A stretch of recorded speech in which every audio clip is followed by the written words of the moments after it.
Dog follows girl all night. See why she refused to let go.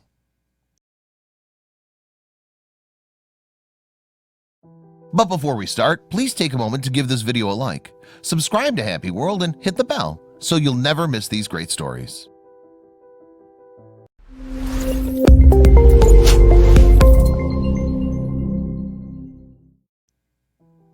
When parents are asked of their worst nightmare, their quick answer usually involves their children. Parents spend their lives protecting them from harm and preparing them for life. But that doesn't mean they aren't prone to during their youth. Hundreds of arms pushed past the high corn stalks. Beams of light flashed across the field. The same name was called again and again: Remy. A sickening feeling swelled in Timber's stomach as she stopped running. Bodies brushed against her as they continued into the maze of corn. Everything looked the same. Everything was the same. It had been hours since she last saw her daughter. How would she find her little girl? Then they heard a faint noise.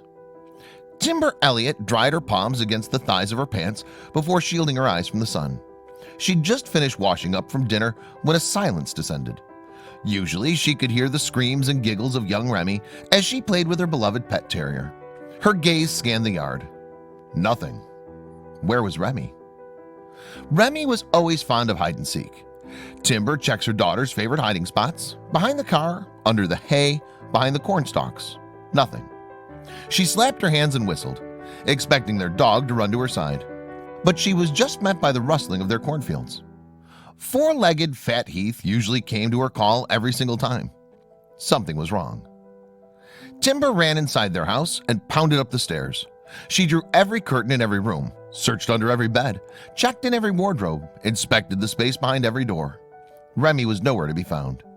Timber's mind went into overdrive. Had someone taken her? Was she hurt? Was she in pain? And where was their little Yorkie? Timber wasted no time. She immediately dialed 911, her hand shaking as she punched the numbers. She held onto the counter, trembling as she told the police the few things she knew. Remy was missing, all alone, and more than likely in danger. A constant flow of tears streamed down Timber's face. Why did she take her eyes off her? Word quickly spread of young Remy. After Timber's initial calls, more than 100 volunteers and police showed up at their family farm. Flashlights were found and brought to the property as night fell. Jackets were put on backs as they prepared for the night ahead.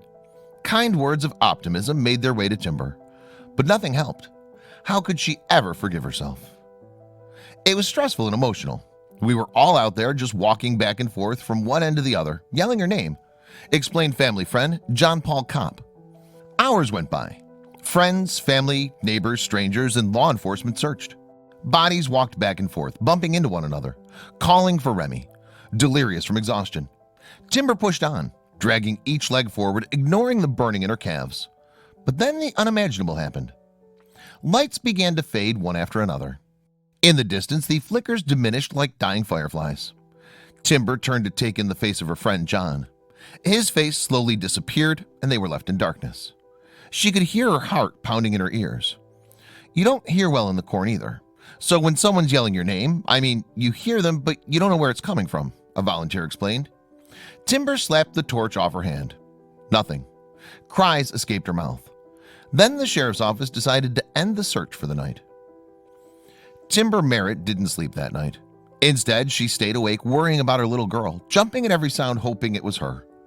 As the sun began to rise, Timber went outside and was met by many of the same faces from the night before, and newcomers.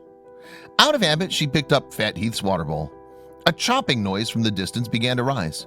2 helicopters flew above her and made their way towards the field. Timber refused to give up. Once again, the large group made their way into the corn as the sun rose.